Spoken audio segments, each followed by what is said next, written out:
¿Qué tal? ¿Cómo están? Buenas noches, bienvenidos a las noticias. Retiro universal de hasta 150 UFs, sin reintegro de fondos y con tributación. Tras una extensa jornada marcada por el debate y las negociaciones, así quedó configurado el proyecto del gobierno por el segundo retiro del 10%, el cual fue despachado a la sala del Senado. Y las próximas horas también se proyectan intensas, porque la iniciativa aprobada por la Cámara de Diputados será votada este miércoles, como nos cuenta Marian Basso.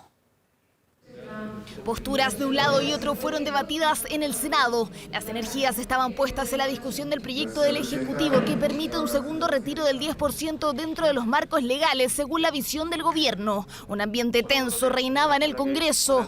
Jornada difícil, como todas las jornadas del último tiempo acá. Molestia había en la oposición por la iniciativa gubernamental. No estamos de acuerdo con su propuesta, que ha llegado tarde. La crítica no era solo por haber llegado tarde, sino también por recurrir al Tribunal Constitucional tras el amplio respaldo de la Cámara de Diputados a un nuevo retiro de fondos de las AFP a través de una reforma a la Constitución. Aún así, las comisiones de Trabajo y Hacienda discutieron la propuesta del Ejecutivo. La oposición desde temprano anunciaba cambios en la iniciativa. ¿Cuáles son los aspectos esenciales para usted que hay que modificar? Prácticamente todo. Nosotros lo que nos gusta es el proyecto que viene de la Cámara. El gobierno en la comisión se mostró dispuesto vía indicaciones a modificar su propuesta inicial. Sin embargo, un punto fue declarado como intransable por la moneda. El tema de los impuestos. El proyecto de la Cámara le da un privilegio, una exención tributaria a los sectores más ricos. El gobierno pretende que las personas con altos ingresos que deseen retirar sus fondos paguen impuestos por ello. En el proyecto además propusieron que el retiro máximo de fondos fuera de 100 UF, o sea, 2 millones de pesos. Pagar a los afiliados en un plazo de 60 días y que los montos retirados fueran reintegrados posteriormente. Ahí se inició la discusión. Hemos estado siempre en contra de la idea del autopréstamo, desvirtúa totalmente lo que ha sido la iniciativa desde el principio. Creo que esto tiene que ser focalizado en las personas más vulnerables. Si todo esto se hubiera hecho antes, tal vez habría podido caminarse distinto. Ya un poco tarde. Cada vez que hacemos esto, nos alejamos más de ese teórico objetivo de pagar buenas pensiones. Finalmente, tras la discusión en la comisión, la propuesta quedó así. Se podrá retirar hasta 150 UF, es decir, poco más de 4.300.000 pesos. Habrá un plazo de un año para hacer la solicitud de retiro. Se entregará el monto en 2 cuotas, la primera en 15 días y la siguiente en los otros 15 días posteriores. Y será un retiro universal a excepción de los altos cargos públicos. Sobre los puntos que habían provocado mayor polémica, 1, se rechazó la obligatoriedad de reintegrar los fondos retirados y 2, ¿qué pasó con los impuestos? Sí habrá tributación. Lo que hace, a diferencia de la reforma constitucional crea explícitamente una exención de impuestos, crea explícitamente un perdonazo de impuestos a quienes más tienen, y eso es inaceptable. Las comisiones de Trabajo y Hacienda despacharon el proyecto del gobierno a sala, pero un obstáculo se adelantó para la iniciativa. La presidenta del Senado anunció temprano que no pondrá en tabla de este miércoles la iniciativa del Ejecutivo. ¿No va a colocar en tabla? No lo voy a poner en tabla, mañana se verá hasta su total despacho o hasta cuando más podamos el proyecto de la reforma constitucional. Es decir, solo el que fue aprobado por la Cámara de Diputados. La presidenta del Senado dijo lamentar la tensión surgida entre el Ejecutivo y el Legislativo, una que buscaron calmar durante la tarde. Los ministros de la SECPRES e Interior en una reunión con la titular de la Cámara Alta. Yo llamo a los senadores de Chile Vamos a que puedan evaluar este proyecto, un muy buen proyecto, recoge la necesidad de la gente y por supuesto que se puedan sumar como corresponde.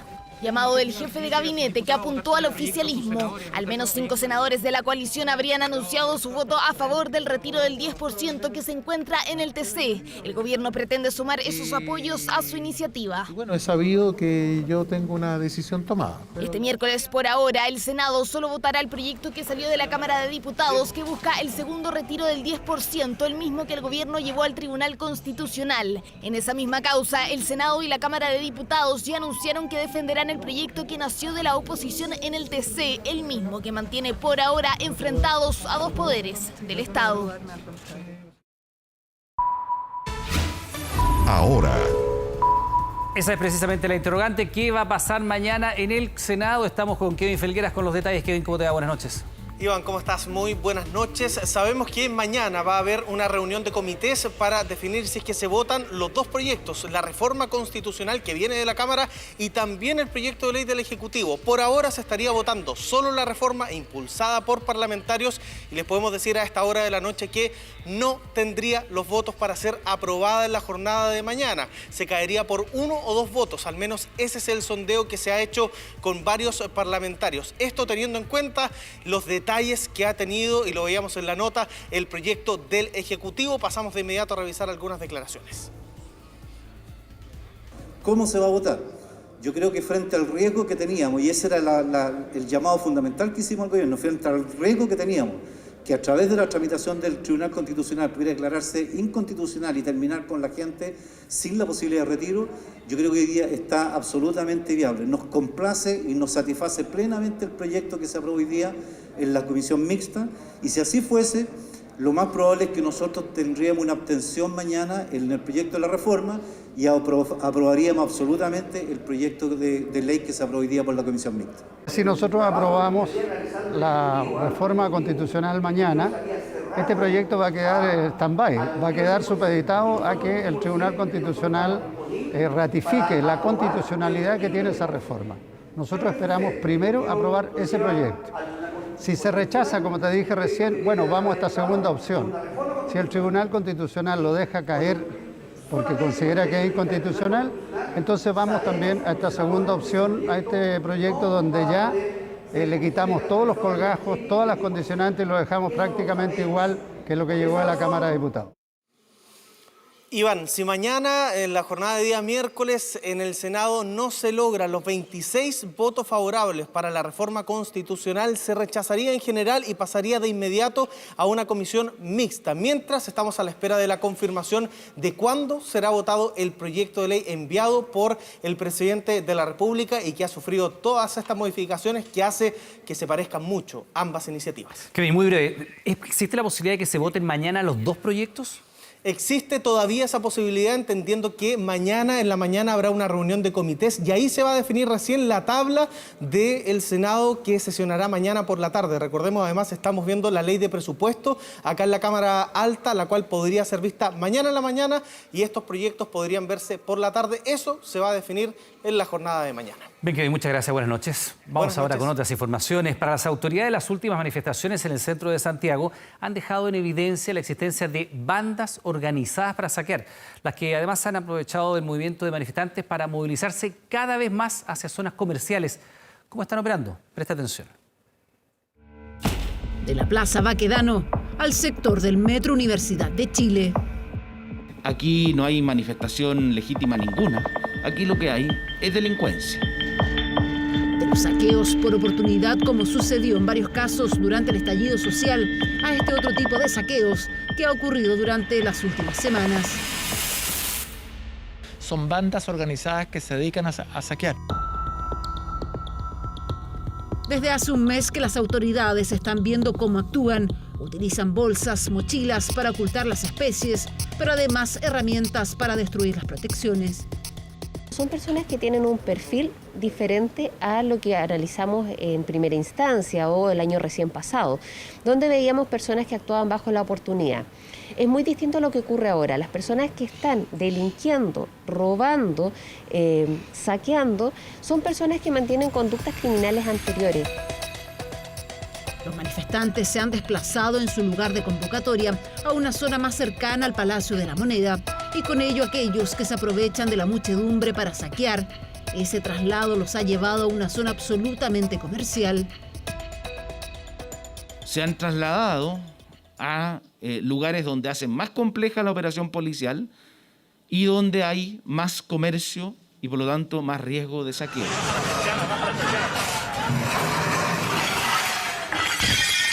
Eso ha obligado a muchos comerciantes a cambiar su rutina. Siempre estamos arrancando 5 o 6 de la tarde porque ya la gente también cierra, los locales cierran, entonces no... Y siempre vienen para acá. Está complicada la cosa, no podemos trabajar el horario completo, tenemos que cerrar rápidamente porque se ponen a quemar lo que pillan. ¿Hace cuánto que están cerrando antes ustedes? De la semana pasada solamente. El miércoles y el viernes de la semana pasada. Adán Guevara no es locatario, pero ha visto cómo su trabajo se ha incrementado producto de estas turbas. Se dedica a reforzar la seguridad. Sí, pues ahora estamos asegurando todos los locales Maicao y Cruz Verde. Así que ha resultado. ¿Cuánto ha tenido que asegurar usted? Yo ya llevo como 15 locales. ¿Un mes, 2 meses? Un mes.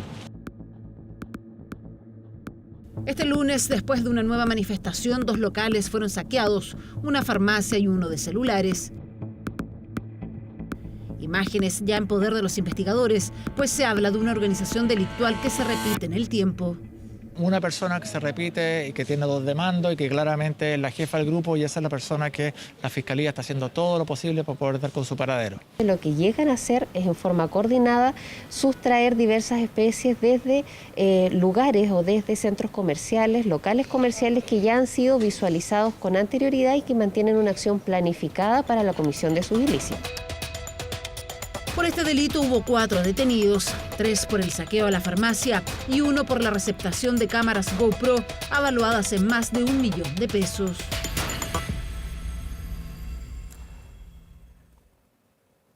La Fiscalía de Puente Alto está investigando la causa de muerte de un estudiante de 4º año que durante el primer día de retorno a clases presenciales cayó muerto por una descarga eléctrica. La familia del joven denuncia que el establecimiento no habría auxiliado oportunamente al alumno. Primera jornada del retorno a clases presenciales en el Colegio Industrial Las Nieves de Puente Alto.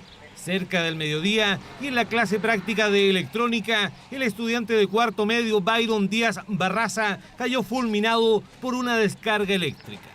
El primer día de clase ayer estaba contento porque él quería entrar desde junio, lo decía papá, mamá, quiero entrar a clase, quiero ir a clase. Yo lo que quiero es que me den las explicaciones de qué realmente le sucedió a mi hijo, qué le pasó. Se supone que el accidente fue a las 11 de la mañana. A mí me llamaron a las 12:35 de la mañana para informarme del accidente de mi hijo. Ya había pasado más de 1 hora y la ambulancia se lo llevó 10 para la 1. El joven estudiante fue trasladado hasta el Hospital Sotero del Río, donde se constató su fallecimiento.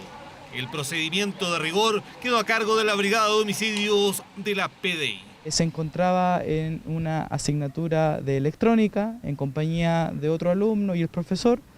Tuvo de manera accidental una descarga importante eléctrica. De acuerdo a los primeros antecedentes, falleció producto de una descarga eléctrica al manipular cables de una maquinaria al interior de un taller que se encontraba en un establecimiento educacional que está operativo en esta comuna. La familia del estudiante fallecido denuncia falta de atención médica oportuna por parte del establecimiento y que ningún funcionario lo habría auxiliado luego de recibir la descarga eléctrica. Yo sé que hay protocolo, en todos lados hay protocolo, pero nadie lo tomó a él antes, como, no sé, ser un poco humano, como papá, no sé, y agarro al niño y lo subo a un auto y me lo llevo y esperaron más de 1 hora y media para trasladar a mi hijo al hospital. Primer día aquí a la clase y le pasa esto, la culpa la tiene el colegio, nadie más, y que se haga justicia. Mediante un comunicado, el Colegio Industrial Las Nieves lamentó la trágica muerte del alumno y dijo que la dirección del establecimiento entregará toda la colaboración necesaria para cumplir con los requerimientos judiciales que permitan esclarecer a la brevedad lo ocurrido. Este es un accidente lamentable que debe ser profundamente investigado, pero queremos ser claros en señalar que esto no tiene nada que ver con la situación COVID ni con los protocolos sanitarios. De momento, lo que hemos instruido a la Seremi de Educación es que se suspendan las clases para poder realizar la investigación en forma adecuada y profunda. El resultado de la autopsia será clave para determinar la causa de muerte de Byron Díaz Barraza y eventuales responsabilidades en la tragedia que marcó el retorno a clases presenciales en la comuna de Puente Alto. Atención con la siguiente historia. Seguimos el periplo de un vecino de Las Condes que acusó discriminación, pero no a él, sino que a su auto. Asegura que de un día para otro su vehículo, del año 95, desapareció del frente de su casa. Pensó que fue un robo, pero la realidad es bien distinta, mire. Ahí estaba el auto. Aquí, por lo menos, fue la última vez que lo vio hace casi 2 semanas. Su Opel Astra del 95, su joyita, el Flash, su auto regalón y con un gran valor sentimental. Era un auto que estaba perfectamente operativo y lo usaba siempre para ir a trabajar todos los días. Y era mi auto, o sea, era el auto que usaba a diario. Fue a Carabineros a poner la denuncia por robo, pero no se pudo. Se llevó una gran sorpresa y todo por una insólita razón. Obviamente con el tema de la cuarentena nos quedamos todos en la casa. Y mi auto quedó estacionado aquí en el estacionamiento de la plaza. Yo vivo justo al frente. Resulta que una vecina denunció a través de la aplicación SoSafe que el auto llevaba abandonado en el lugar varias semanas. La Municipalidad de Las Condes respondió al requerimiento y personal de tránsito llegó hasta la Plaza Sofía Fuentes de la comuna, pero no pudieron contactar a Santiago. Estuvo días afuera de la casa para esperar el nacimiento de su hija. Yo no vi la denuncia porque estaba en la clínica y cuando vine a buscar mi auto el día viernes siguiente ya no estaba. Aclarado el misterio, no hubo robo, pero ahora se sumó un nuevo problema. El abandono del auto implica una multa de hasta 50.000 pesos, más los cobros diarios por custodia, que por supuesto Santiago no quiere pagar. Él insiste que el auto estaba justo frente a la casa, tal como otros. ¿Por qué se llevaron el suyo? Me da la sensación de, no sé, de que molestaba que sea un auto un poco más feo o antiguo, no sé, quizás más sucio, pero más que eso no. La ordenanza municipal de Las Condes establece que un vehículo es considerado abandonado cuando se encuentra estacionado por más de 5 días. Luego de recibir una denuncia, los fiscalizadores pondrán un adhesivo de aviso y luego de 5 días más es retirado a la custodia de vehículos. No ha podido contactarse con el corral de vehículos, así que llegó hasta la dirección de tránsito en busca de respuestas. Han sido días difíciles, sin soluciones y sobre todo sin auto. ¿Cómo le habrá ido? Pude hablar con el director del tránsito, quedó en responderme para poder sacar el auto lo antes posible y resolver esto. Desde la municipalidad reconocen que todo se trató de un malentendido y que los trámites para restituir el vehículo ya están en proceso. Todos los años la municipalidad retira aproximadamente 60 autos en promedio que están abandonados en las calles. Y a esto se llega porque los vecinos comienzan a reclamar que de repente frente a su casa se estaciona un auto y pasan los días, pasan las semanas y nadie lo va a buscar. Mi Opel, no, el Flash, no lo cambio, es un auto rico, manda bien, hay que cuidarlo y seguir manteniéndolo impecable, ahora sí más lavadito nomás. Un mal rato que debería encontrar solución en los próximos días. Santiago ahora más tranquilo, sabiendo que pronto tendrá de vuelta su querida joyita. Lo sorprendieron infragante en el delito. Por su peculiar forma de robo les llamaban los topos, pero este último delito les salió mal. Lo descubrieron por ruidos molestos. Se escuchan como golpes dentro de la farmacia. Sí, como ¡pah! La pregunta era la misma en todos. ¿Quién estaba supuestamente trabajando una noche pasada la 1 de la mañana?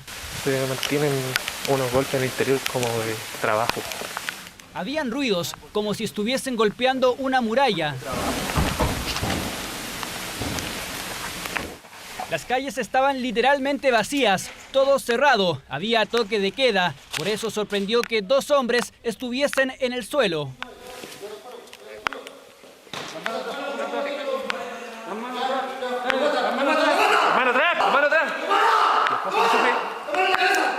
La verdad es que fue increíble porque eran 2 personas que estaban haciendo un orificio en la pared de la farmacia desde la casa que está al lado y que está desocupada.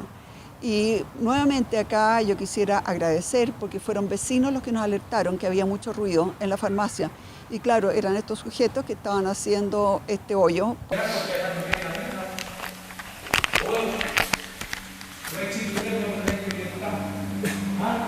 Tenían el acceso listo para entrar a robar, pero lo poco discreto de los golpes los delató. Ya llevaban media hora de avance en la perforación. Se trataban de 2 delincuentes que contaban con herramientas de la construcción, como por ejemplo un chuzo. Inexpertos en el rubro, al parecer, demoraron mucho tiempo. Hacer un hoyo en la pared de esa magnitud y con ese nivel de ruido, la verdad es que no lo vemos muy frecuentemente porque evidentemente alerta a la comunidad y así fue. Pues, con el ruido llegamos nosotros y lo logramos detener.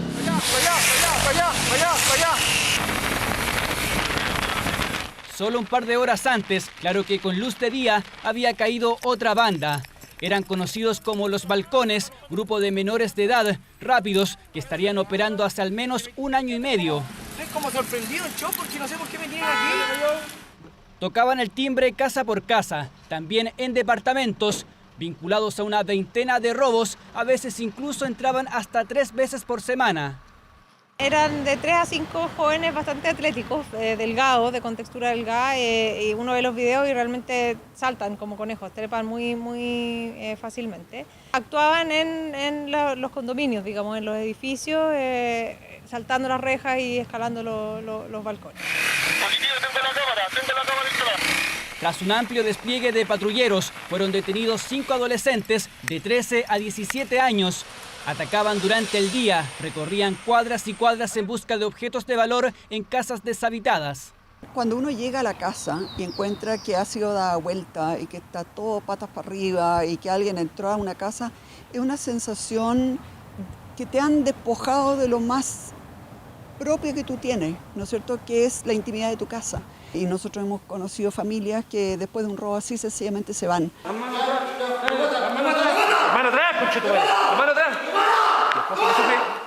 En total, 7 detenidos que quedaron a disposición del Ministerio Público, capturados con solo horas de diferencia, todos vinculados al robo en lugar no habitado, que de igual forma ha bajado un 50% en Providencia. Los números han disminuido, pero ha subido la creatividad. Adelantar las elecciones presidenciales. La propuesta que surgió este lunes y provocó polémica este martes se convirtió en un proyecto que presentaron 10 diputados de oposición.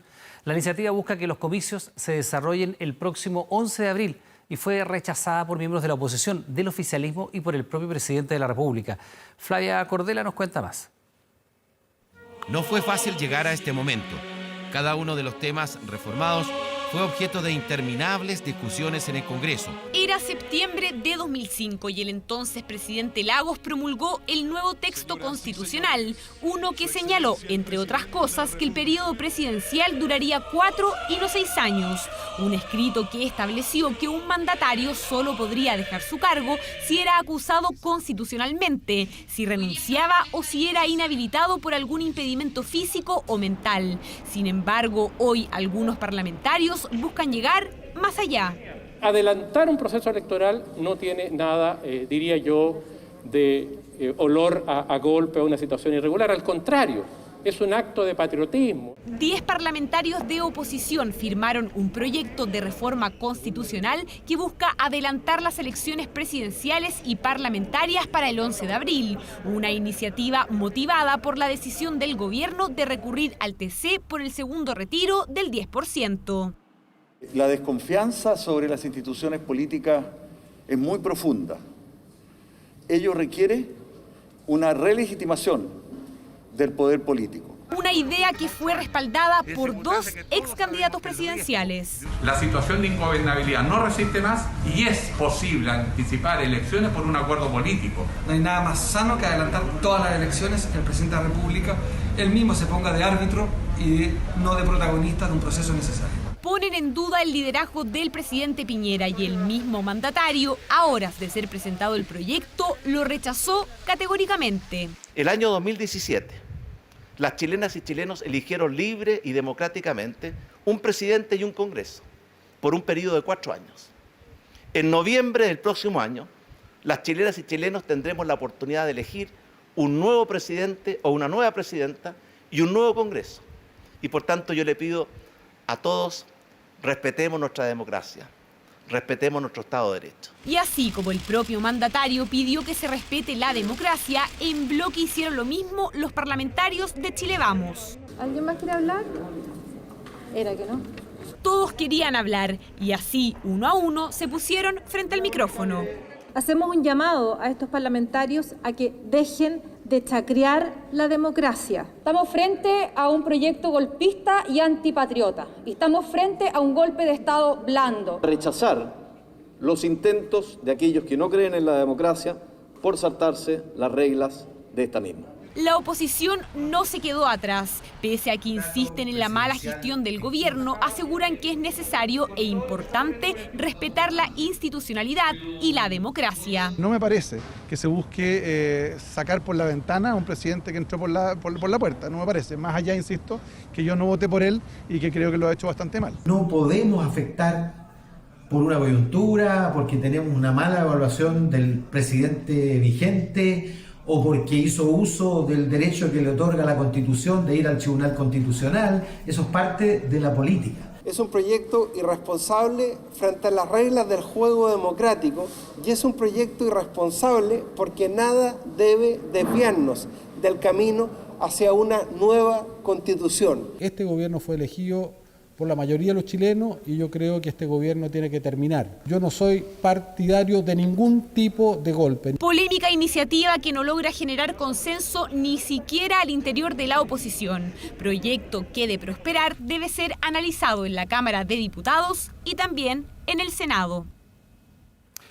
Y en un hecho que es histórico en Argentina, el gobierno de Alberto Fernández publicó un decreto que ordena a todo el sector público nacional que al menos el 1% de sus trabajadores sean travestis, transexuales y o transgénero. La medida provocó controversia, sobre todo en el ejército trasandino. Mire.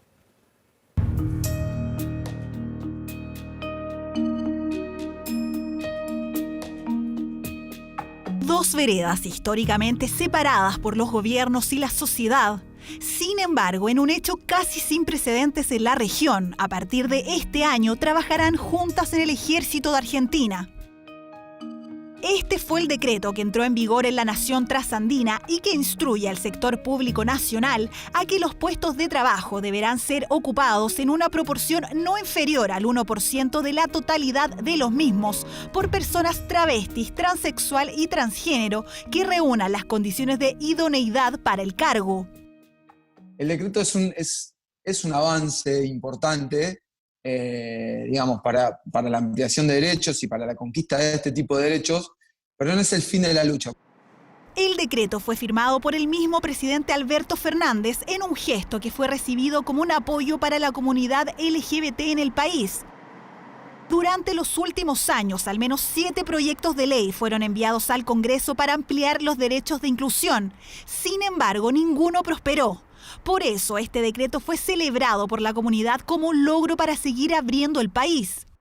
La sociedad argentina en general no creo no considero que sea la más receptiva a este tipo de normas, pero hay determinados sectores, por ejemplo el ejército, que son, digamos, con otro tipo de mentalidad, de estructura. Un estilo marcado en las Fuerzas Armadas que, según medios de prensa, rápidamente reaccionó a la noticia y rechazó la medida. Fuentes del Ministerio de Defensa aseguraron que pese a la molestia generada principalmente en los altos cargos del ejército, el gobierno exigirá su implementación. No creo que vaya a ser algo fácil para las personas que desean integrarse si efectivamente lo hacen. Pero vamos a ver si no se van a ver disuadidas de hacerlo, precisamente por lo que tú mencionabas del recibimiento que podrían tener. Para los principales líderes LGBT argentinos, el decreto es un paso en la dirección correcta para seguir incluyendo a todos los sectores del país. 6 meses antes de este decreto, en el Día del Ejército Argentino, el discurso del jefe de la institución castrense apuntó en ese sentido. Porque somos iguales y porque tenemos los mismos sentimientos y la misma preocupación por el presente y hasta la misma incertidumbre por el futuro. De las 20 naciones de la región, Argentina se suma a Bolivia como las únicas que han abierto sus Fuerzas Armadas a la inclusión sexual con un objetivo en mente: incluir de manera real a las minorías en el mismo discurso.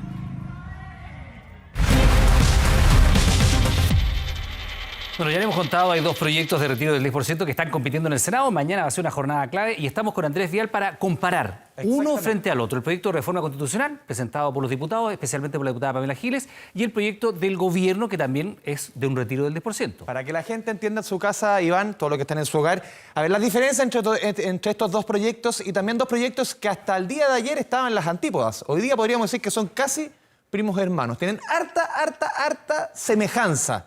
Por lo menos son bien parecidos. Vamos a compararlo uno con el otro. Vamos con la primera gráfica para ver en qué son iguales el proyecto del gobierno y el proyecto que postuló la oposición. En montos, hoy día quedaron igualitos. Pero, disculpa, solo aclarar, son ahora parecidos después de las modificaciones que se le introdujeron al proyecto del gobierno. Hasta ayer eran muy distintos. Hoy día, después del trabajo de la Comisión de Hacienda y de trabajo de la Comisión del Senado, pasa esto. ¿En qué son iguales ambos proyectos? Los montos que se van a retirar. Posiblemente desde 1 millón de pesos hasta 4,3 millones de pesos. El gobierno hasta ayer ponía como techo 2,9 millones de pesos. Hoy día es 4,3. Obviamente la persona que tenga menos de 1 millón en su cuenta individual puede sacarlo todo. Vamos con la siguiente estación de la gráfica. 1 año para el retiro de los fondos. Esto al igual que el primer retiro, aquí hay 1 año para el retiro de fondos, obviamente desde el momento que se comienza a hacer la solicitud. Cuando esto ya sea ley. Vamos con la siguiente gráfica. Seguimos viendo aquí, ambos proyectos son iguales. A ver, aquí empiezan las diferencias. Aquí yo creo que va a estar la madre de las batallas, don Iván Núñez. El proyecto del gobierno, el retiro, paga impuestos. Quiere decir que constituye renta. Hoy día, de cada 5 chilenos, 4 no pagan impuesto a la renta, no pagan impuesto por su sueldo. Sí lo paga 1 de cada 5 chilenos, desde más o menos los 700.000 pesos mensuales para arriba, 688.000 para ser exacto, de acuerdo a los tramos de impuestos internos. Entonces, el retiro paga impuestos en el proyecto del gobierno. ¿Qué pasa en el retiro que está proponiendo la oposición? No paga impuestos. Aquí esta diferencia es sideral. Ya, espérate, aquí, porque esto es fundamental y esto es lo que se va a ver mañana en la discusión. ¿A cuántas personas se estima que afectaría esta tributación? Porque el gobierno decía que no afecta más del 9,7% de los que eventualmente podrían retirar. El tema es que si pagan los que pagan impuestos, hoy día lo que te decía el ejercicio, 1 de cada 5 chilenos hoy día paga impuestos. Eventualmente un 20% de los que retiraran podría estar pero tributado. Obviamente, seguramente se va. El tejo está pasado. En el fondo se discutía hasta la semana pasada que los sueldos sobre 2,5 millones de pesos, de ahí para arriba podían pagar impuestos. Por eso ahí sale ese guarismo. Para que la gente lo tenga claro. En el proyecto de los diputados no paga impuestos en ninguna circunstancia. No paga impuestos. En el proyecto del gobierno, que fue modificado en la Comisión de Trabajo y Hacienda Unificado, pagaría impuestos en algunos tramos. Y después yo les voy a mostrar cuánto pagaría de impuestos en el caso que se aprobase el proyecto del gobierno. Y tenemos una segunda fase en esta misma gráfica.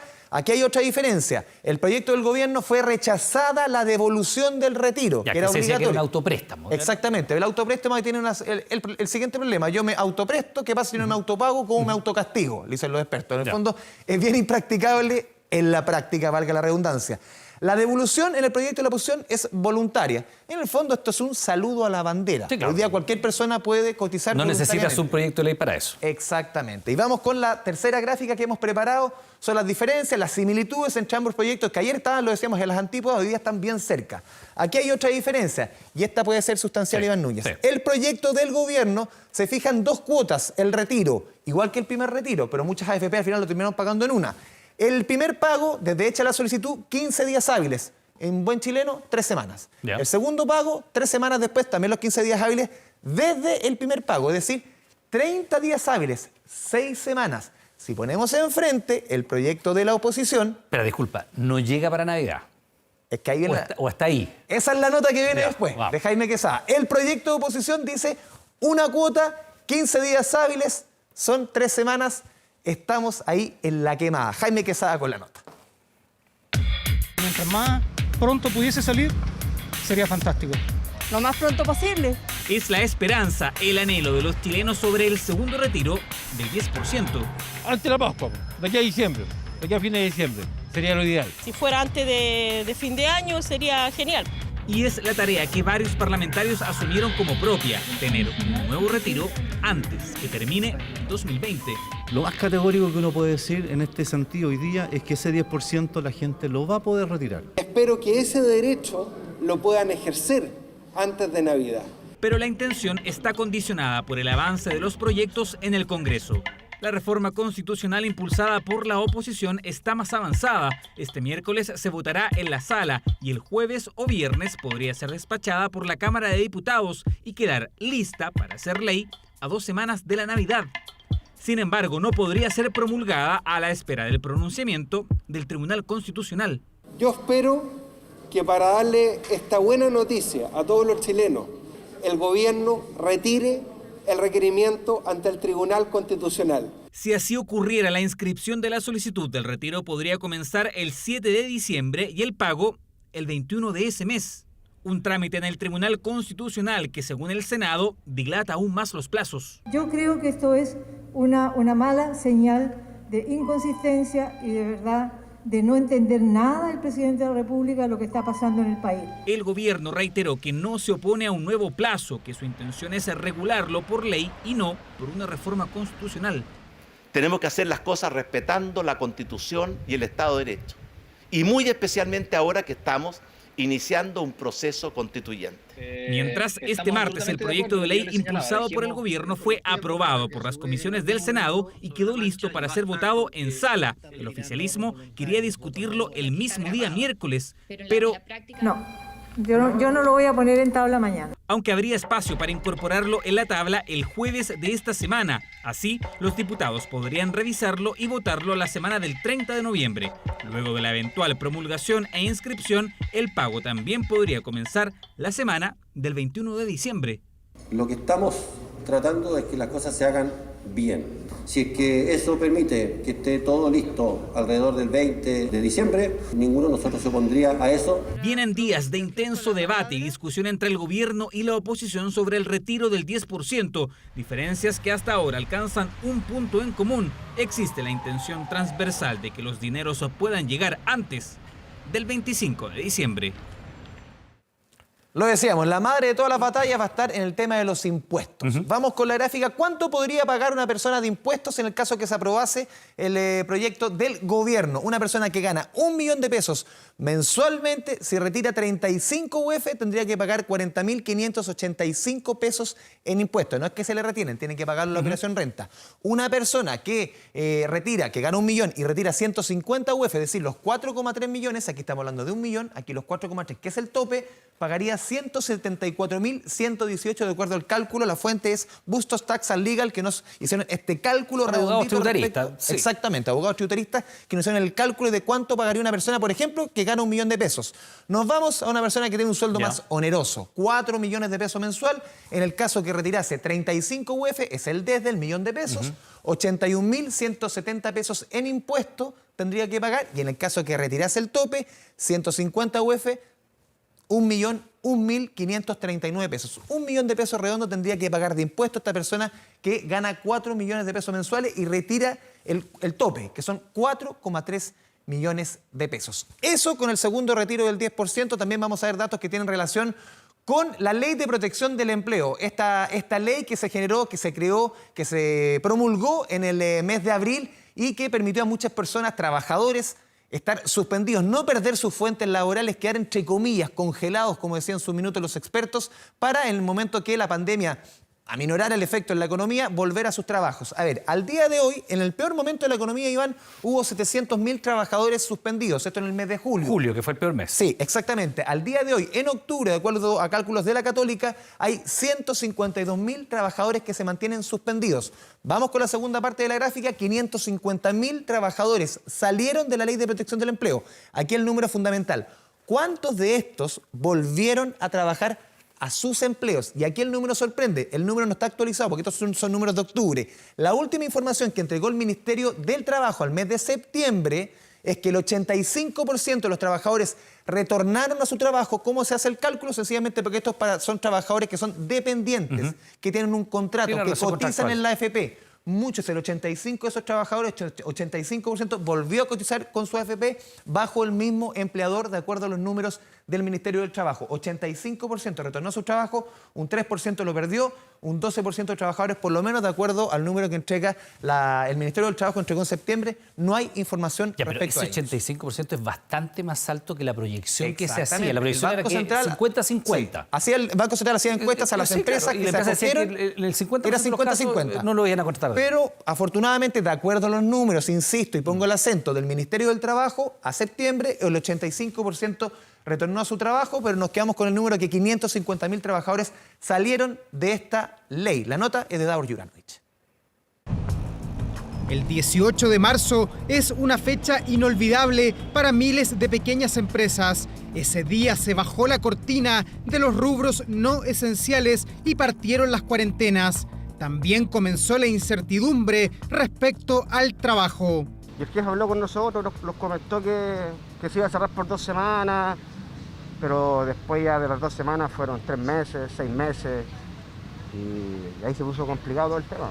A partir de ese momento fue algo muy caótico tanto para mí y mis compañeros, porque fue una incertidumbre no saber cuándo volveríamos. Y nuestro trabajo es un trabajo que vivimos del día a día. En el tradicional restaurante El Kika fueron 58 los trabajadores amenazados por la cesantía. Pudieron mantener sus puestos gracias a la Ley de Protección del Empleo, la que permitió cobrar el seguro de cesantía y acceder a subsidios en medio de la emergencia. Fue una gran solución justamente para que cuando viene la crisis no se produzcan niveles de desempleo de a lo mejor 20-25% que podría perfectamente haber sido.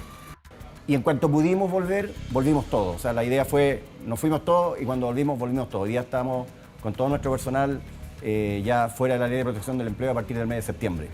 Fueron más de 700.000 los trabajadores que en medio de la pandemia se acogieron a esta ley. 550.000 ya superaron la mayor dificultad y pudieron recuperar sus puestos de trabajo. Es que esta es una institucionalidad. Esos ahorros no habrían estado allí si no hubieran sido parte de un sistema de seguridad social, y hubo ahorros ahí que permitieron de alguna manera navegar durante este periodo complejo. Si esto lo hubiéramos tenido nosotros 10 años atrás para la crisis subprime, probablemente habría mitigado esa crisis.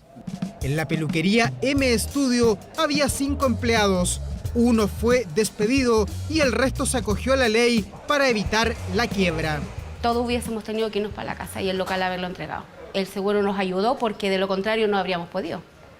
Habría sido imposible poder mantener los sueldos sin poder abrir, sin poder trabajar. Con eso se solventó. Mucho menos dinero, pero sí uno soluciona con todo lo del tema de que uno es de afuera, tiene que pagar arriendo y todas las cosas. Pero sí se pudo solventar. 150.000 personas que mayoritariamente viven en zonas donde aún se mantienen las cuarentenas continúan acogidas a esta ley que regirá hasta febrero. Además, no se descarta que en caso de enfrentar nuevos rebrotes, su vigencia sea extendida para mantener los puestos de trabajo. Vamos a terminar con una muy buena noticia, este contexto económico de martes. El cobre, nuestra principal exportación, que explica prácticamente la mitad de nuestros envíos al mundo, está en su mejor precio prácticamente en 7 años. Vamos con la gráfica, la valorización que encontró hoy día en la Bolsa de Metales de Londres, $3.31 la libra, un alza de 1,2%. Solamente este año, Iván, ha subido casi un 20%. Lo decíamos, el precio más alto desde enero del 2014. Buenas cifras de China, también ha subido el dólar. Tiene relación también con las cifras de Estados Unidos, que son positivas. Entonces, normalmente no suben los dos. Eso te iba a preguntar. Normalmente cuando sube el dólar, baja el cobre y el inversa. Excepto Balancín, pero está muy bien Estados Unidos, las cifras de la Bolsa hoy día históricas, está muy bien China, cifras industriales. Y vamos con la última parte de la gráfica, las proyecciones. Esto es muy importante. Para este año, $2.75 el promedio. Hace un mes, el promedio la proyección era 15 centavos más abajo. Cada centavo son $30 millones más para las arcas fiscales. Y el promedio para el 2021, $2.90. Siguen siendo muy buenos precios para nuestra principal exportación, sobre todo en días en que tanto se necesita para un gasto social que crece. Buenas noticias para terminar este bloque económico. Andrés, muchas gracias. Nos vemos, que estés bien. Atención con lo siguiente, una mujer jubilada por salud vendió sus cosas y juntó sus ahorros para vivir en el campo y tener descanso. El problema es que han pasado 7 años desde entonces y no ha podido conectar oficialmente su vivienda. ¿Sabe por qué? Que está ubicada en Constitución. El suministro eléctrico no le llega. En el 2013 se jubiló por incapacidad médica, tomó sus ahorros y compró el terreno donde más tarde levantó su casa en el sector Las Corrientes, zona limítrofe entre San Javier y Constitución. no ha podido habitarla. El problema surgió cuando no pudo encender sus aparatos eléctricos porque en el sector no había luz y peor aún, aprovechándose de la oscuridad, ladrones se los llevaron. He ido unas mínimo 6 veces a la superintendencia de Talca y todavía no. La respuesta es ¿qué quiere que le hagan? CGE llevó electricidad al Villorrio, pero luego de una multa de 50 millones de pesos de la Superintendencia de Electricidad y Combustibles el año pasado. La razón, teniendo los medios, no entregaban el suministro. Ella, en tanto, siguió sin luz. Ahora, en noviembre, ingresó la solicitud formal, de acuerdo a la compañía. Nuevo problema, cuando la visitaron, no pudieron conectar el servicio. Yo no le estoy pidiendo limosna ni le estoy pidiendo nada. Yo estoy pidiendo de que me conecten la luz para yo poder venir a vivir acá. Y es que, según la compañía, existe una traba administrativa que lo impide, ya que el código del medidor no es el mismo del documento que acredita la correcta instalación y, legalmente, aprobar aquello sería fraudulento. No obstante, CGE, luego de enterarse del caso, tomó cartas en el asunto. Hoy, 24 de noviembre, se procederá con la conexión del servicio con medidor de la compañía, esperando que el cliente pueda solucionar su inconveniente. CGE recuerda que ante cualquier consulta o requerimiento respecto del servicio eléctrico, mantiene abiertos sus canales de contacto. La Superintendencia de Electricidad y Combustibles reconoció estar al tanto del tema, confirmó la versión de CGE y se refirió al caso. Hay requisitos para poder conectar un servicio y en ese caso, cuando faltan documentación, también se entraba lo que es obtener la energía eléctrica. Además, se realizó un llamado a realizar instalaciones eléctricas certificadas para evitar accidentes o trabas administrativas como la que afectó a Marta en Constitución por no contar con la documentación requerida. Bueno, sin duda que esta va a ser una Navidad diferente también para los viejitos pascueros. Ya no están en los centros comerciales sacándose fotos, ni siquiera recibiendo las cartas de los niños, pero eso no significa que hayan dejado de trabajar. ¿Cómo se han reinventado? Lo vemos en la siguiente nota de Verónica Moscoso. Está el árbol, está su trineo, los buzones, hasta sus ayudantes. Pero el protagonista de esta fecha no está. El viejito pascuero anda desaparecido. Aunque no lo vean, mantienen viva la ilusión de que podrán concretar sus encargos. Le pedí un monopatín, patineta y una bici. Ropa. Primero le hice la carta. Cuando sea Navidad, ¿qué vas a hacer? Voy a escribirle la carta. Lo buscan y lo buscan, pero no lo encuentran.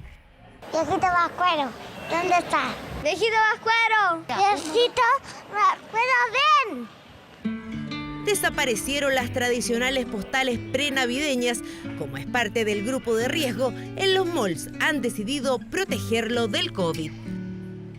No se preocupen porque el viejo pascuero le están llegando todas las cartas igual, todos los mensajes mentales que mandan los niños de sus pedidos navideños. Que no se preocupen porque el viejo pascuero está preparando esta Navidad desde el Polo Norte. ¡Hola amigos! ¡Voy viajando! Fuimos a buscarlo a su casa para saber cómo está. Lo encontramos preparándose de todas maneras. Ahora, como hay un distanciamiento social, ¿no es cierto? Estamos en casa. Pero Navidad va a haber igual, ¿ya? Porque no hay que perder la magia de la Navidad. Guillermo Burgos lleva 10 años en esto. Ha sido rostro de distintas campañas y durante 7 años fue el pascuero oficial de Parque Arauco. Estudió hasta en Hollywood para profesionalizar su oficio. Todos los años, en esta fecha, este marino en retiro de Talcahuano se trasladaba a la capital. En diciembre ganaba el sueldo para todo el año, pero se adaptó a la contingencia. Papás, agenden una videollamada con sus hijos para que puedan hablar conmigo. Tiene su agenda abierta para videollamadas. Como la tecnología nos ha acercado mucho ahora, podemos transmitir de cualquier parte del mundo. Entonces, en una llamada puede estar el papá, la mamá, varias personas interactuando en la misma llamada. Entonces, eso es muy importante porque eso también acerca a la familia. Y no es el único que se ha reinventado. Un zoológico de Dinamarca ideó una forma segura para que el viejito pascuero esté protegido. Claudio Artigas es productor de eventos. En su staff cuenta con 10 viejos pascueros y duendes. Con todos ellos está grabando videos y saludos, porque a un mes de la Navidad no ha cerrado ningún contrato. Aprender a utilizar la tecnología haciendo videollamadas, ¿no es cierto?, haciendo conexiones por los distintos formatos. Hola Cristóbal, he recibido tu carta y me dicen que te has portado muy bien. Espero que sigas así y recibirás todos tus regalos. Francisco a esta altura del año ya tenía todo diciembre copado, se lo peleaban en fiestas de empresas, hospitales, en el comercio, en casas particulares. Hoy no tiene nada agendado, pero está abierto a todo. Saludos presenciales al videollamada y saludos virtuales. Si se lo piden, también está dispuesto a hacer visitas a domicilio, pero con mucho resguardo. El escudo facial ya es parte de su traje. Con escudo facial, los guantes y el mínimo contacto posible. La foto, pero bien, guardando todos los protocolos. Ser viejito pascuero es una vocación. Lo que más sienten es no poder escuchar las historias de los niños. De vuelta a la casa, los chicos pues me iba vestido del sector donde yo vivo, se acercaban a conversar, los atendía, no tenía horario, era feliz con eso.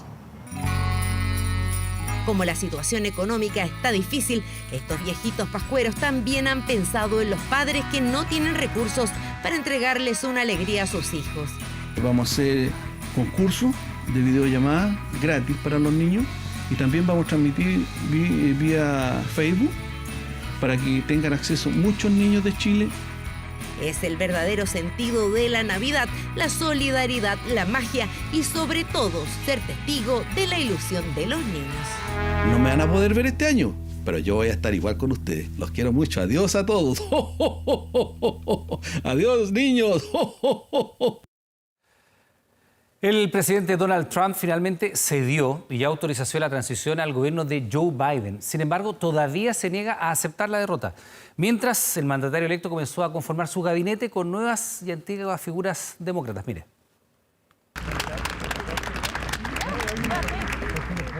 Es una especie de indulto. Es que en Estados Unidos el Día de Acción de Gracias no sería el mismo sin un ingrediente especial, el perdón del pavo. Esta parte de la ceremonia se materializa en la Casa Blanca, cuando el presidente de turno perdona la vida de un ejemplar destinado a la cena. I hereby grant you a full pardon.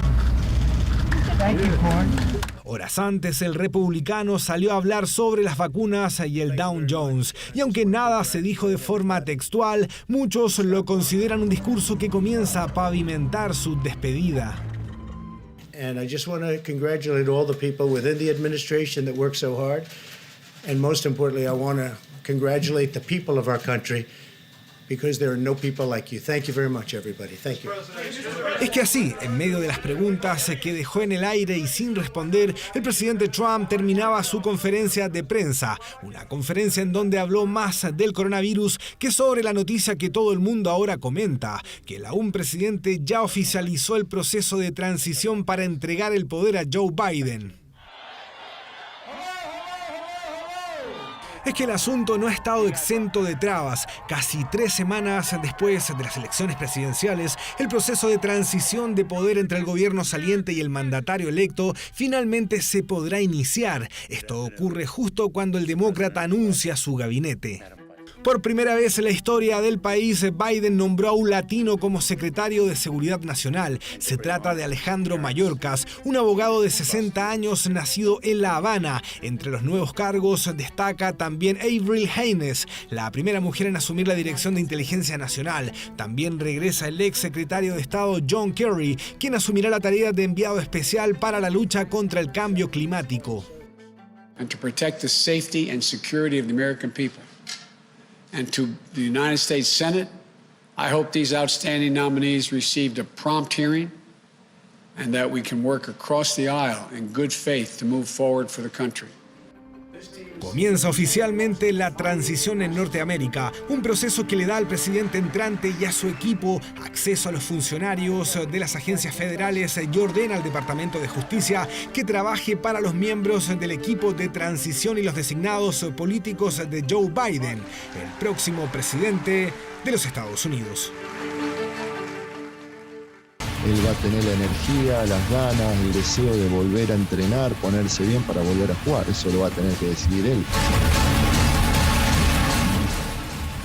Paredes lesionado. Paredes será intervenido quirúrgicamente mañana del pie izquierdo. ¿Qué puede ocurrir con la mítica figura colocolina? Dicen que ya se perdió todo lo que queda del campeonato en un momento tan complejo para Colo-Colo. ¿Podrá jugar el próximo año? Hay un montón de preguntas, como ¿quién será? ¿Parragués, el argentino Blandi o el joven Arriaga? Uno de ellos va a reemplazar a Esteban Paredes. Pero sí nos duele mucho haber perdido a Esteban y a los demás que hemos perdido durante toda la temporada. Colo-Colo sigue último en la tabla y por si eso fuera poco, ahora sufren con la baja del goleador histórico del fútbol chileno. Es el goleador del equipo, es muy positivo en el día a día, en el vestuario, dentro de la cancha también es importante. Esteban Paredes entra este jueves al quirófano perdiéndose lo que resta del torneo y poniendo en jaque su continuidad en el fútbol chileno. Una baja que además complica a Gustavo Quinteros, que a todos los problemas que ya tiene, ahora debe buscar un reemplazante para el capitán. Pero bueno, vamos a tratar de reemplazarlo, darle confianza a todos los jugadores que estén ahí en esa posición. Lo vamos a tener en cuenta, nos va a poder dar algunos minutos. Nico Blandi se recuperó y ante Curicó podría tener una chance de oro para demostrar su olfato goleador. Pese a que no está para jugar los 90, el 20 es alternativa. Hay que empieza a aportar lo suyo para el equipo. Esta jugada maradoniana del Búfalo Parragués lo tienen con altísimas probabilidades de titularidad. El 9 ha sido clave en los últimos encuentros. Y así fue el primer festejo profesional de Luciano Arriagada. El formado en Maculi con 18 años da pelea para ser opción en el Cacique. Nosotros los refuerzos que quisimos traer no pudieron venir. Quintero sufre por las bajas y también por los que no llegaron. El camino para él sigue cuesta arriba. Le queda una semana para lograr firmar a alguien. Y ojalá que Jara termine de arreglar en estos días y pueda incorporarse. En el Monumental buscan a quien pueda reemplazar al capitán. Una tarea difícil para un momento complejo. Sin el tanque, buscarán salir del fondo de la tabla. Entonces vamos a luchar de acá hasta fin de este torneo con lo que tenemos.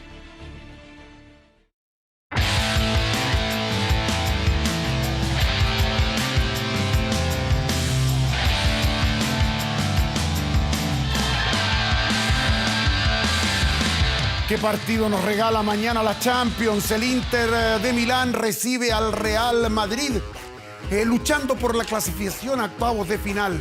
Arturo Vidal, casi titular seguro. Pero Conte no quiere jugar con 3 delanteros, entonces Alexis es muy probable que vaya al banco.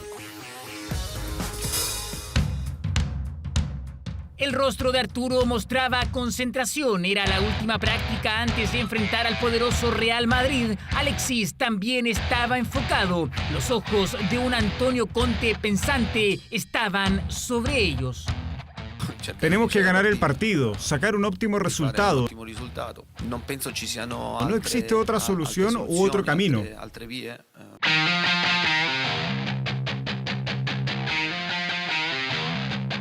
No estarán Sergio Ramos y tampoco Karim Benzema. Ambos fuera por lesión y ambos goleadores del triunfo en la ida por 3-2. Ramos apareció, Sergio, para capitanear esta victoria 2-0. Pero Antonio Conte no se confía. Dispondrá un equipo ofensivo. Pero ¿qué opciones hay de que Alexis actúe como tercer delantero junto a Lukaku y Lautaro? Podría ser una solución más del partido en curso o si juega con un equipo de nivel inferior al Inter. Claramente el de Zidane no es un equipo inferior. Al parecer Alexis solo podrá ingresar desde la banca. Poner 3 delanteros se vuelve difícil de aguantar por parte del equipo. Cuando el partido ya está en juego se crean situaciones para arriesgar un poco más. En Madrid no fue un buen partido del Rey, se mostró errático. Se equivocó Vidal. Mirá, se equivoca Vidal y el Madrid sigue recuperando esa zona con Casemiro. Y se ganó una tarjeta amarilla. Y va a sacar tarjeta. Esta es para usted, le dijo Arturo Vidal. Pero también estuvo muy cerca de anotar. Suma el Inter, mirá qué disparo de Vidal. Qué buen disparo de Arturo. Lo más probable es que Vidal sea titular ante el Madrid. Antonio Conte confía en que ahora sí pueda reinar en el mediocampo. El Inter lo necesita y el King lo sabe. De perder se comienzan a despedir de la Champions y con ello el Rey también se despedirá de su gran anhelo. Claudio Bravo no está en la Champions, en la Liga Española perdió por goleada, 4-0 le ganó el Atlético de Bilbao al Betis, pero él habló con Inglaterra, elogió al técnico chileno Manuel Pellegrini, que es su entrenador, y además habló del tiempo suyo en Barcelona con Messi, con Xavi, con Neymar, con Iniesta. Claudio Bravo mantiene vigencia. Y yo siempre fui ambicioso. Siempre aspiraba a lo máximo. La voz y la claridad de Claudio Bravo, la experiencia de un arquero mundialmente conocido. Hoy en Betis, donde la televisión española ya le dedicó una nota a su prestancia. El Betis no solo ha firmado un portero de 37 años, ha fichado un líder. Se escucha todo hoy en día. Tú te pones ahí en un estadio, se escucha todo. Y es la manera que he tenido de competir, de jugar siempre. El remate de Orellana, ¡bravo! En Betis, Bravo ha encontrado la regularidad que en Barcelona y Manchester City no tenía. Es el líder de un equipo que parte por el arquero, todo encabezado por otro chileno, Manuel Pellegrini, persona vital para que Bravo llegara a Andalucía. Hoy en día contamos con un técnico de mucho prestigio. Yo personalmente no le conocía. Te das cuenta el por qué encamina logros, por qué su trayectoria ha sido también tan positiva. Y siempre dentro de mi escalar era llegar a un equipo de esta magnitud. En Barcelona, Bravo vivió el pic de su carrera, 2 títulos de Liga, 3 Copas del Rey, una Champions, un Mundial de Clubes, una Supercopa de Europa, otra de España y un Trofeo Zamora. Todos esos logros se suman a jugar con los mejores del mundo. En la semana tú ves cosas y dices, mierda, aquí estamos hablando de otro nivel. Te hablo de lo que hacía Neymar, de lo que hacía Leo, de lo que hacía Xavi, Iniesta, de lo que hacía Alves también con el balón, que verlo entrenar en un espectáculo. Claudio Bravo tiene 37 años, está bien física y psicológicamente, se siente querido y respetado en Betis. En su carrera, la fórmula siempre ha sido la misma, trabajar dura y profesionalmente. Yo por lo menos me voy a quedar tranquilo y muy satisfecho el último día de mi carrera o de mi estancia, porque sé que voy a seguir haciendo exactamente lo mismo, tan rigurosamente como lo hago siempre. Esta entrevista la dio al sitio inglés de la Liga Española. Lo eligieron a él no solo por haber jugado en Inglaterra, sino por lo que representa Claudio Bravo y un presente auspicioso que hace difícil proyectar su retiro. Es doloroso hablar del drama de Rafita, una guagua que recién ha cumplido un mes y que sufre una enfermedad que necesita el remedio más caro del mundo. Cuesta $2 millones, cerca de 1.500 millones de pesos. Un costo inalcanzable para cualquiera. Pero los padres de Rafita están conmovidos por la actitud de Joaquín Niemann, el gran golfista chileno quien ha iniciado la ayuda solidaria. El 21 de octubre fue el día más feliz para Madeleine y Felipe. Juntos recibían al pequeño Rafael, su primer hijo. Un amor gigante que los mueve para luchar contra un diagnóstico desgraciado.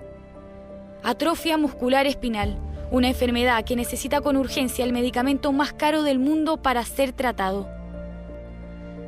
La historia de Rafita ha dado la vuelta al mundo y por ello se inició una campaña a través de redes sociales para lograr conseguir una suma gigantesca, más de $2 millones. Así, y con ilusión, se inició una cadena de favores que llegó a oídos del golfista chileno Joaquín Niemann.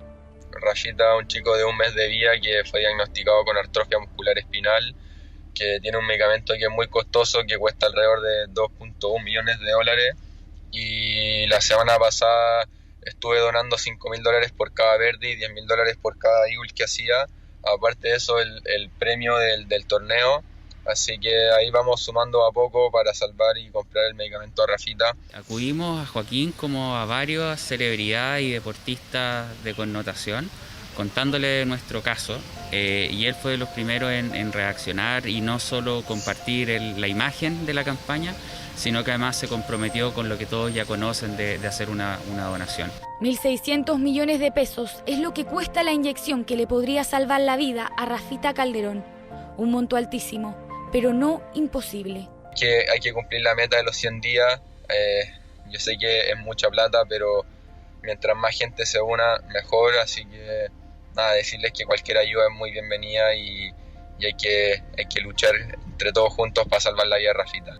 Joaco ya donó más de 100 millones de pesos, un gesto que la familia agradeció y que hace un llamado desesperado a imitar. Que ojalá más deportistas, más gente que está en esa posición como Joaquín Niemann pudiese apoyarnos en la campaña, ya sea con donaciones, pero también con difusión. Toda la información la pueden encontrar en www.salvemosarrafita.cl o en nuestras redes sociales, en Instagram, @salvemosarrafita. Una carrera contra el tiempo, una lucha por la vida de Rafita. Una meta enorme, pero con gestos como el de Joaquín Niemann, todo puede pasar.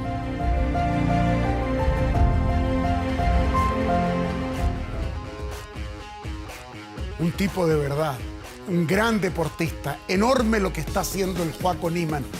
Fíjense que hay una ecuación muy simple. Si cada uno de 2 millones de chilenos ponemos 1.000 pesos, solamente 1.000 pesos, salvamos a Rafita. Ojalá que le demos sentido a esta Navidad y esta historia termine bien. Iván Núñez sigue con las noticias. Iván. Bueno, por supuesto que sí, Pedro, muchas gracias. Vamos ahora a revisar otras informaciones. Fíjese en esta historia. Venía de Perú, pasó por Tacna hasta llegar por territorios chilenos con más de 500 kilos de drogas. Así fue intervenida por la Armada una embarcación en Iquique, en la que su decomiso más grande de la historia se materializó, operativo al que se suma el último balance de Carabineros con más de 10 toneladas de droga incautadas en lo que va del año.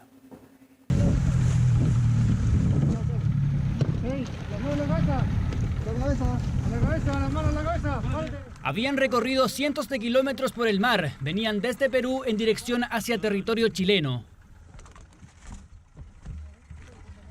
Era una embarcación menor, nadie sospecharía que traían poco más de media tonelada de droga, sin embargo, eran investigados hace 6 meses. Se conocía de una organización que estaba destinada a traficar, digamos, droga desde el Perú hacia Chile y hacia el sur del país. Se incautaron 2 embarcaciones, una de las cuales es la que llevaba la droga propiamente tal. Habrían cargado en Tacna, luego pasaron por Iquique y a 90 kilómetros hacia el sur de la ciudad fueron detenidos. Escondían en el motor 532 kilos de clorhidrato de cocaína. Fueron detenidas 6 personas, 3 tripulantes de la embarcación y 3 miembros de la organización que operaban desde Iquique. Esto significa 10.000 millones de pesos en dosis de droga que iba rumbo a Santiago. Se desbarata una banda de personas chilenas, ¿no es cierto?, que traficaba esta droga. Que traen, en este caso, de un sector cercano al sur de Perú y que era una forma de trabajar que llevaban un tiempo bastante prolongado. Se trata del mayor decomiso de droga por vía marítima solo de la Armada, sin la colaboración de las policías. Media tonelada de clorhidrato de cocaína, similar a lo incautado en 1996 en el puerto de San Antonio. 491 kilos de cocaína sacados de circulación en el denominado operativo Autoclave, con sustancias provenientes desde Colombia en equipos médicos. Es la mayor incautación de droga que se ha hecho en Chile. Trabajando coordinadamente se puede lograr éxitos como el señalado. Ambos, eso sí, lejanos a las casi 9 toneladas de clorhidrato de cocaína decomisadas al barco Nativa en Arica en el año 2000, avaluado en $500 millones de la época. La droga habría sido embarcada en aguas territoriales peruanas limítrofes con Ecuador mediante traspaso de naves. De acuerdo a las estadísticas, en Chile se incautan aproximadamente 1.000 kilos al año. Estadística de hace 20 años, número para contrastar con las casi 10 toneladas de droga que van incautadas solo este 2020. Uno de los últimos operativos de estos días, ocurrido en La Serena, traían desde Bolivia, según la indagatoria, 32 kilos entre cocaína base, cannabis y clorhidrato de cocaína, todo avaluado en 500 millones de pesos. Lo increíble es que la ocultaban en el chasis de una camioneta, ocupada solo para transporte de sustancias ilícitas que iban en dirección a Rancagua. Se destinaba hacia el norte para pasar por paso no habilitado la droga que venían en vehículos especialmente destinados para el efecto.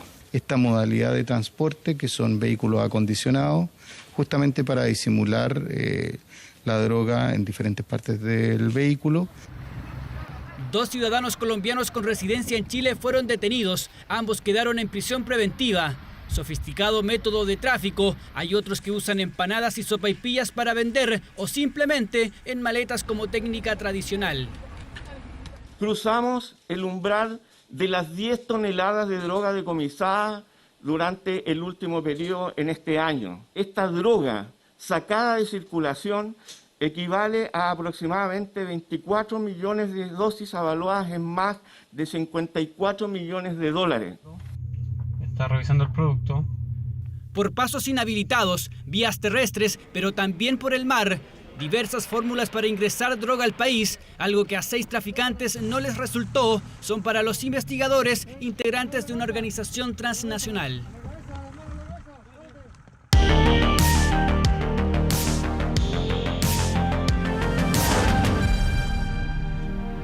Ya nos ponemos en modo eclipse, pero con una preocupación porque los gremios del turismo de la zona lacustre de la Araucanía temen una catástrofe sanitaria ante la eventual llegada masiva de turistas para el eclipse total del próximo 14 de diciembre.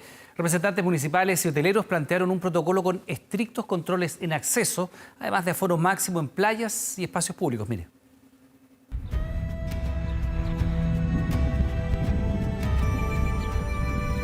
Las imágenes seducen a cualquiera, desde el lago Budi en un Huampo mapuche, en la costa de la Araucanía o en la más exclusiva playa de la hermosa zona lacustre. El eclipse del 14 de diciembre se verá en un 100% en 3 regiones del país. Eso sí, el espectáculo astronómico tiene preocupados a los empresarios turísticos, sobre todo de Villarrica y Pucón, que este martes viajaron a La Moneda. La mayor preocupación es que hoy no hay control. Es la comuna de Curarrehue, Pucón y Villarrica, y hoy no hay control para entrar a ninguna de esas 3 comunas, y podríamos llegar a tener 300.000 personas para el eclipse, y eso significaría literalmente una catástrofe sanitaria y hipotecaríamos nuestro verano, que es con lo cual vivimos todos los puconinos. Pero pese a que nadie quiere hipotecar el verano en Pucón, en las calles una mayoría unánime espera recibir a quienes vayan a disfrutar del evento mundial a la zona. La gente tiene mucha esperanza de que el eclipse le pueda llegar más recursos y activarlo. Tomando los resguardos necesarios, creo que se puede activar realmente la región. Ojalá que se reactive el turismo, para que así las personas puedan llegar y que nosotros los que servimos haciendo servicios de turismo puedan contratar a más gente. Por eso la multigremial turística de Villarrica, Pucón y Curarrehue le presentó a los ministros del Interior y de Salud el protocolo destino creado por la Universidad de la Frontera y que se sostiene por 3 puntos principales. Uno, que tiene que ver con los accesos, el control sobre el tema del acceso. En segundo lugar, los aforos en las playas, y en tercer lugar lo que significa los aforos de los espacios públicos. Lo importante del protocolo es que este protocolo de destino conversa con todos los protocolos, con las recomendaciones, con los textos de buenas prácticas que se han planteado tanto desde el Ministerio de Salud como también desde la Subsecretaría de Turismo. Reunión que dejó a los empresarios bastante satisfechos. El ministro se mostró muy dispuesto a las observaciones que nosotros estábamos haciendo en términos de poder controlar los aforos de nuestra zona lacustre en vista de lo que queremos nosotros, que es trabajar de manera segura para el verano 2021 que se nos aproxima. Hemos recibido una acogida y nos han prometido trabajar en conjunto, declarar al lugar en estado de excepción, poner mucho mayor custodia, poner mucho mayor énfasis en los ingresos y sobre todo avisar a la gente que va a haber eso, que no es el único lugar donde se ve el eclipse, hay muchos lugares donde se ve el eclipse. Muchos lugares dijeron, y es cierto, pues en gran parte de la Araucanía el eclipse tendrá 100% de visibilidad, teniendo a la costa de la región como otro imperdible para quienes buscan la mejor postal para un evento sin precedentes en el sur del país.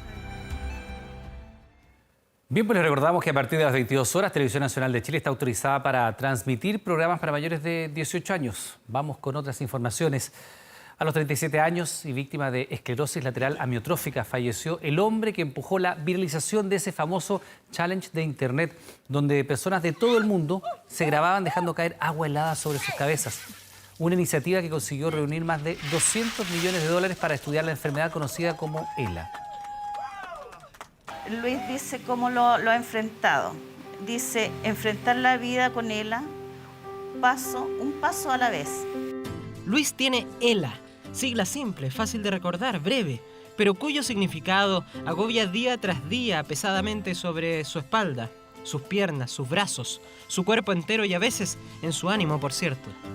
Le hicieron un examen y descubrimos que era ELA. Su esclerosis lateral amiotrófica es la misma que hasta sus 76 años nos hizo escuchar las genialidades del universo en la voz computarizada de Stephen Hawking. Es una enfermedad neurodegenerativa, de la cual en la mayoría de los pacientes no se sabe la causa.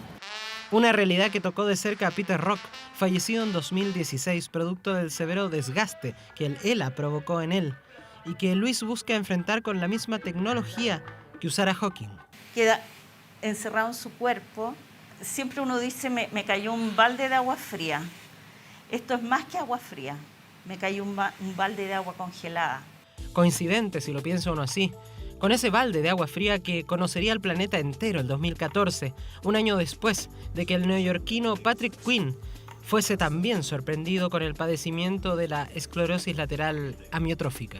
La enfermedad puede partir, por ejemplo, con debilidad de un pie o de una mano, o de los músculos que mueven la boca y que nos permiten hablar y tragar. Puede ocurrir en cualquier momento, básicamente, después de los 25 años. Y la enfermedad, desafortunadamente, invariablemente progresa. Y es que esa patología no sería en sí misma el hecho que pondría a Patrick Quinn en el ojo del mundo. Lo haría más bien este gesto, viralizado por él y replicado por cientos o miles de personas anónimas y algunas muy influyentes, como George W. Bush o la actriz Hilary Swank. Es lo que el famoso Ice Bucket Challenge buscaba, un desafío en el que básicamente una persona era grabada mientras se arrojaba encima sobre su cabeza una cubeta con agua helada, tras lo cual desafiaba públicamente a otra persona a hacer lo mismo. Let's go, ladies. Quien no aceptase el desafío debía donar dinero para la investigación del ELA. Pero muchos lo aceptarían, se grabarían y también aportarían. Una dinámica mundial que alcanzó una recaudación millonaria, cerca de 220 millones de dólares, destinados de manera íntegra a la investigación de esta agobiante enfermedad degenerativa. Y la ley Ricardo Soto por primera vez ofrece ayudas técnicas, silla de rueda, ventilación mecánica no invasiva, que sin duda es una gran ayuda porque esta es una enfermedad de alto costo. Patrick Quinn falleció este domingo con 37 años de edad y un ELA. No fue él el primero en ejecutar el famoso reto del agua helada, pero adquiere su recuerdo una dimensión especial, pues junto a su familia y amigos fue quien ayudó a que el Ice Bucket Challenge se convirtiera en el fenómeno global que fue durante 2014. Pregúntale tú algo. ¿Me quieres decir algo? Bonita. Te tiro un piropo. Dice Luis, voz de una necesidad que sigue en nuestro país buscando ayuda a través de la corporación ELA Chile, abierta a recibir donaciones en su página web porque entienden, esto va más allá de un desafío viral, aunque ese divertido juego fue el que visibilizó como nunca, quizá, la necesidad de entender y enfrentar esa esclerosis lateral amiotrófica, o simplemente ELA y sus conflictos. Y han pasado 29 años de la muerte de uno de los cantantes más influyentes en la historia. El 24 de noviembre del año 1991, Freddie Mercury falleció. Horas antes había hecho público que padecía VIH. Pese al paso del tiempo, su legado sigue vigente, ¿no? Qué duda cabe. Incluso las nuevas generaciones han seguido rindiéndose a los pies del vocalista de Queen.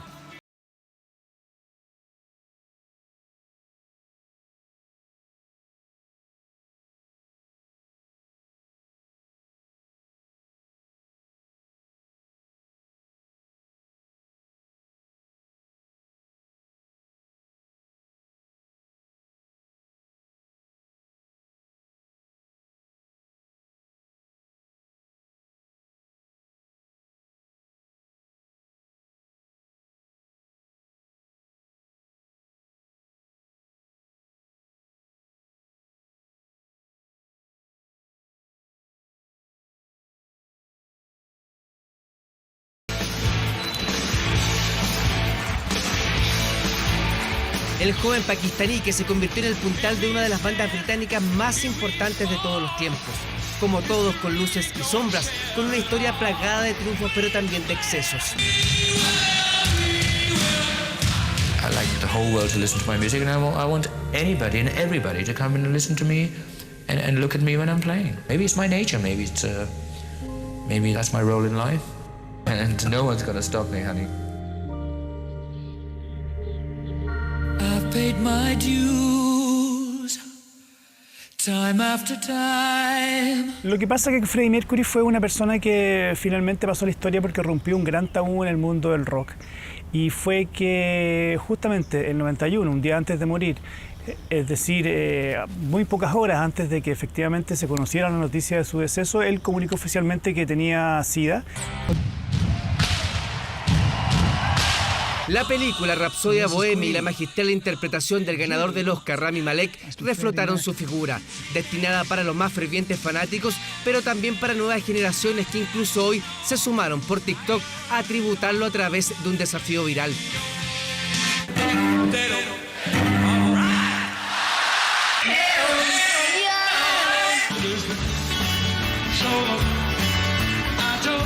Freddie Mercury vivió en soledad su enfermedad y pese a su deteriorada condición, tuvo la fuerza durante sus últimas horas de visibilizar un virus que no contaba con tratamiento en los 90 y que se transformó en la primera causa de muerte en una década.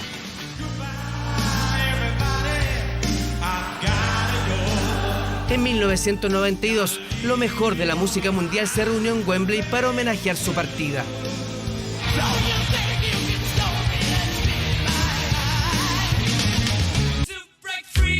29 años han pasado desde que este barítono que cantó como tenor dejó para siempre los escenarios.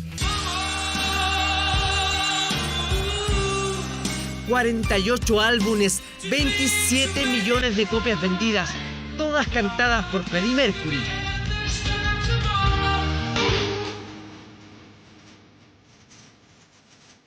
Murió solo el hombre, porque el personaje sigue tan vivo como en el mejor de sus conciertos.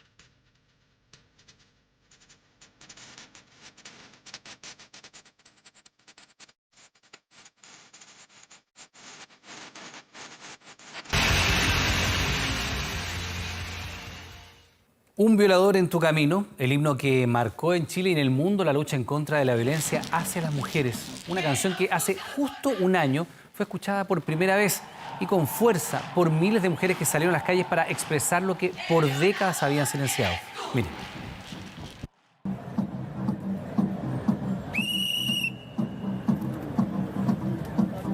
Si alguien hubiera advertido que la letra que viene se convertiría en un himno que atravesaría fronteras, quizás pocos lo habríamos creído. El patriarcado es un juez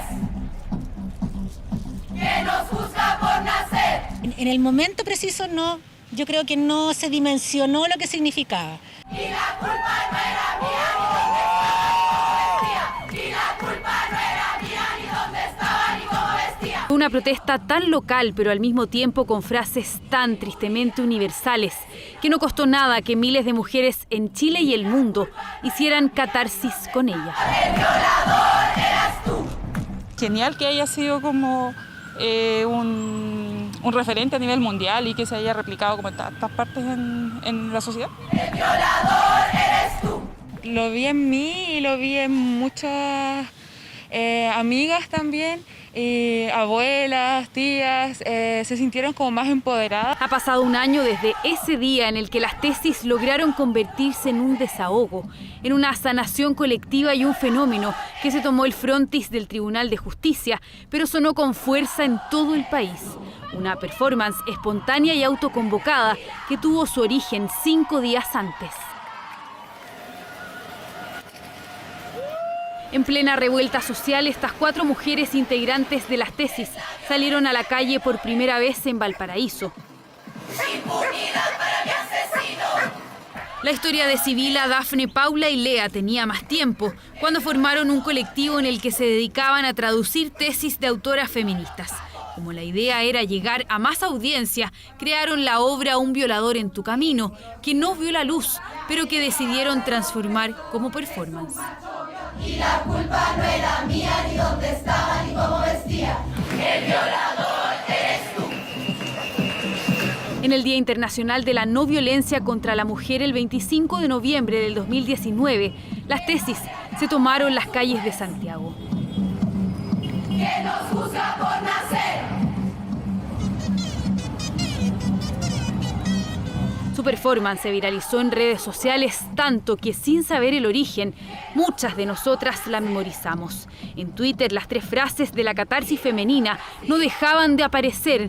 La culpa no era mía, ni dónde estaba, ni cómo vestía. El violador eres tú, o sea, yo se lo pude decir a un otro. Creo que fue muy importante porque primero que todo nos puso a todas en un escenario conjunto donde hicimos este proceso, tal vez también diría yo, de sanación. Y era una queja tan dolorosamente compartida que el grito le hizo sentido a mujeres de Francia, Madrid, Turquía, Argentina, Suecia, México, Australia, Colombia, Italia. El idioma cambió, pero la protesta siguió siendo la misma.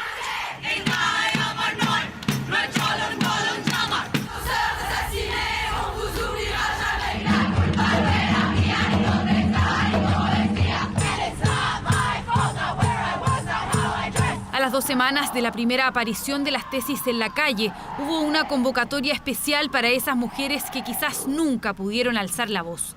Quizás jamás participaron alguna vez en una manifestación. Las tesis senior se juntaron en el frontis del Estadio Nacional.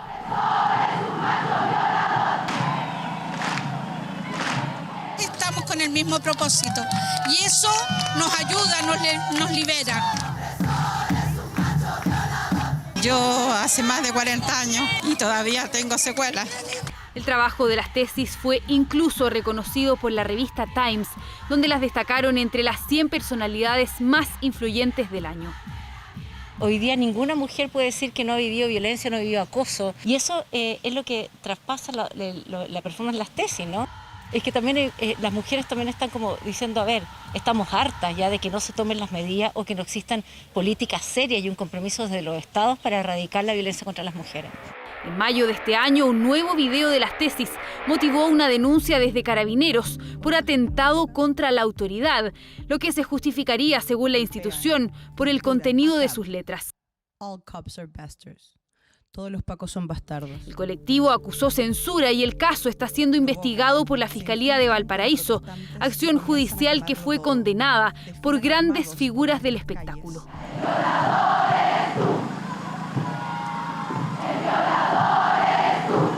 La trascendencia de este rito colectivo es quizás porque ha sido uno de los primeros que apunta y señala con el dedo. Un grito femenino que sacudió al mundo y lo hizo más consciente. Uno que nos dice además que lo importante es que no estamos solas y que de eso podemos estar seguras.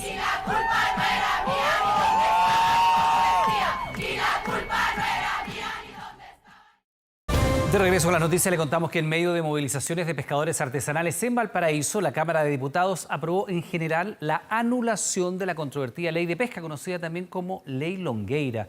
El gobierno anunció que va a recurrir una vez más al Tribunal Constitucional.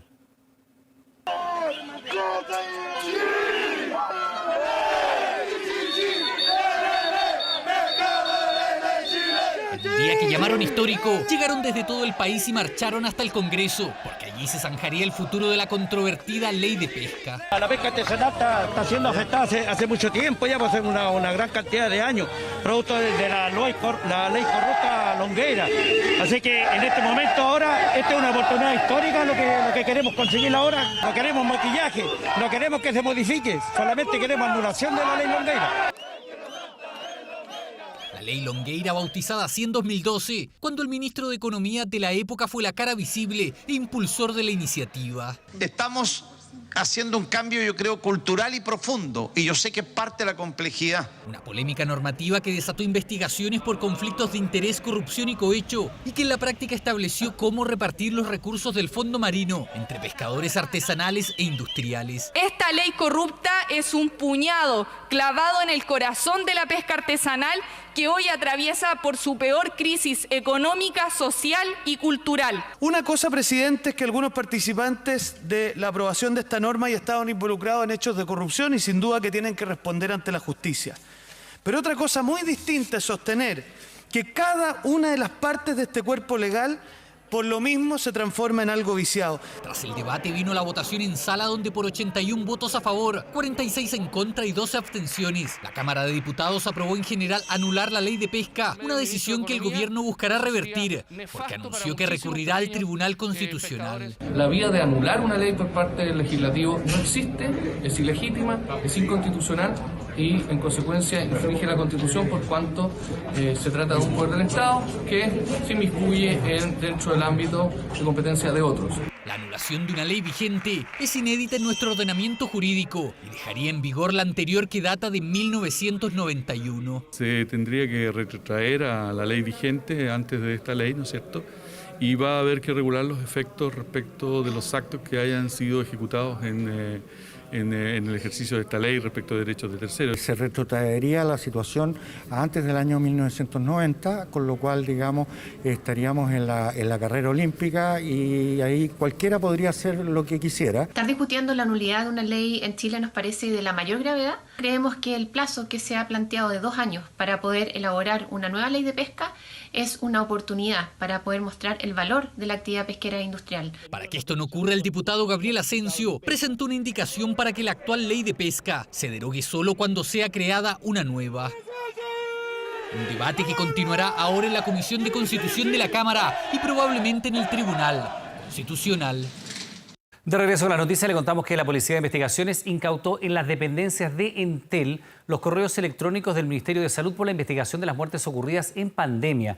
Esto luego que el MinSal negara el acceso al Ministerio Público. Tras eso, la Corte Suprema determinó que el organismo podía acceder a los emails, pero en forma parcial, exceptuando aquellos referidos a la seguridad nacional. La Fiscalía pidió específicamente las comunicaciones del exministro de Salud, Jaime Mañalich, su ex jefa de gabinete, Itziar Linassasoro, y la actual subsecretaria de Salud Pública, Paula Daza. Según informó la empresa de telecomunicaciones, la diligencia terminó hoy, luego de varios días de un minucioso y exhaustivo proceso de recuperación de los mensajes alojados en sus servidores. Y esta tarde se realizó la 5ª entrega de los premios Global Teacher Prize, conocidos mundialmente como el Nobel de la Enseñanza. La instancia, patrocinada por Elige Educar, busca reconocer a los docentes chilenos que a través de prácticas innovadoras han logrado transformar la vida de sus estudiantes y también, por supuesto, también la vida de sus comunidades.